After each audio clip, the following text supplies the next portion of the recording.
The UN has just handed Iran what many are calling a major win over Washington, giving Tehran a diplomatic boost at a moment of intense geopolitical tension. Iran has secured a key nuclear-related post, which some are describing as a sharp diplomatic setback for Trump's hardline pressure strategy. Iran has risen to the position of vice president of the Nuclear Non-Proliferation Conference, marking a significant moment in its international standing. At exactly the right time for Tehran, Iran has managed to flip the script and turn a diplomatic challenge into a visible gain.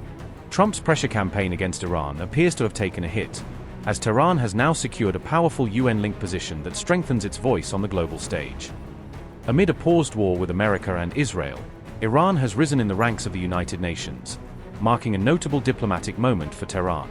Iran has been elected as one of the vice presidents of the Nuclear Non-Proliferation Treaty Review Conference, giving it an influential role in the proceedings. Iran was nominated by the Non-Aligned Movement, which represents 121 nations and continues to support countries that push for a more balanced global nuclear order. The NAM says it stands for genuine nuclear disarmament and the right to peaceful nuclear technology, reinforcing its long-standing position on nuclear sovereignty. This decision triggered an angry verbal clash with the US delegation, according to Iran International, turning the election into a diplomatic confrontation. The US representative reportedly launched into a tirade after the election, reflecting the depth of Washington's anger over the outcome. The US envoy claimed the Trump administration was deeply shocked that Iran had been chosen, framing the appointment as an unacceptable development from Washington's perspective. The US envoy also claimed that Iran showed contempt for the treaty, as reported by Iran International, further escalating the rhetoric. Some of Washington's allies, including Australia and the UAE, echoed the complaint, showing that the criticism was not limited to the American delegation alone. Britain, France, and Germany voiced concern, while Russia rejected the attempt to single out Iran, exposing a clear split among major powers over the issue.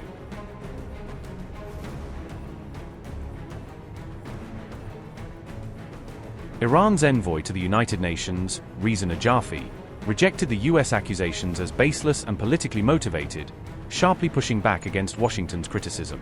Iran's envoy also slammed America's hypocrisy, pointing out that the United States is the only nation to have ever used a nuclear weapon in war. Najafi further said that Washington has continued to expand its own nuclear arsenal in violation of the NPT, accusing the US of ignoring the very rules it demands others follow. The Iranian envoy also called out Washington's shielding of Israel's undeclared nuclear stockpile, arguing that US policy applies double standards across the region.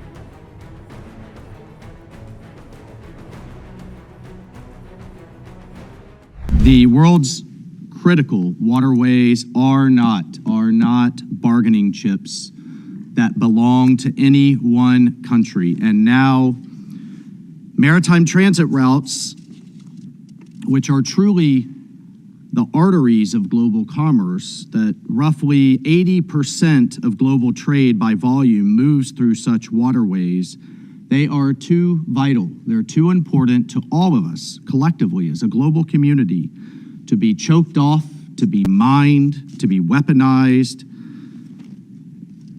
to be attacked like two-bit pirates. Because when they are, the entire world pays the price, and the world is paying. Most countries, far more than the United States, they are paying for Iran's hostage-taking gambit in the Strait of Hormuz. So let's take a moment and look at the numbers. The Strait of Hormuz typically sees 20 million barrels of oil per day, 40,000 vessels per year. And whether they're bound to heat homes in East Asia or to nourish crops in Central Africa, they have 20% of global oil and liquefied natural gas, 15% of the world's fertilizers. They all transit this strait. And closer to home, it's responsible for 75% of our Gulf states partners' economic output and over 50% of the broader region's food. It is absolutely clear, it's unambiguous, that as a matter of international law, this strait is not, despite Iran's foreign minister's claims, this strait is not Iran's to wield like its own moat and drawbridge. It is not Iran's hostage. It is not Iran's bargaining chip. It is not Iran's toll road. And that's what over 100 countries, right outside these doors, just testified in one of the most supported press conferences in recent years. 100 countries just said what I said. This is not for Iran to play with like some type of bargaining chip because of its illegal nuclear aspirations. Colleagues, less than 3 weeks ago, the world came together to counter this threat to maritime security. The Security Council adopted UN Security Council Resolution 2817 with a record-setting 136 co-sponsors, demanding that Iran cease its egregious attacks against its neighboring states. Regardless of what you feel about the ongoing conflict, it has chosen to shoot in all directions against its neighbors' civilian infrastructures. And the entire world condemned the obstruction of freedom of navigation through the Strait of Hormuz. Iran has done nothing but act in defiance of that resolution. 40 days and counting, they have laid sea mines, they have fired on civilian ships. We have worked to clear the sea mines and protect these ships, but it's used the strait also to launch thousands of missiles at Gulf capitals, their hospitals, their airports, their hotels, their neighborhoods.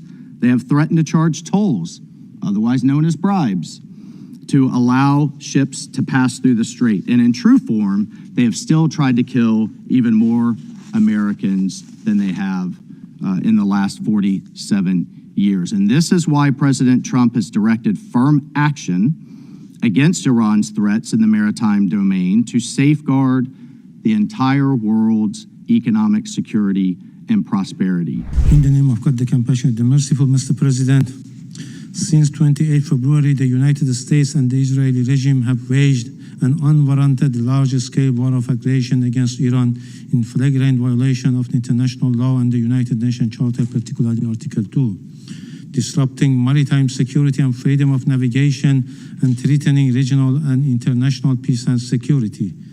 The Strait of Hormuz has been increasingly utilized to support military attacks in the region, including the transfer of military equipment intended for hostile action against Iran. This militarization has exposed international shipping to heightened and unprecedented risk of Persian Gulf and the Strait of Hormuz. In the meantime, the United States has continued its internationally wrongful act by imposing maritime blockade, unlawfully seizing Iranian commercial vessels and detaining their crews. These dangerous escalating measures violate international law, breach the UN Charter, constitute the crime of piracy and amount of act of aggression as defined in Article 3 of the General Assembly Resolution 3314.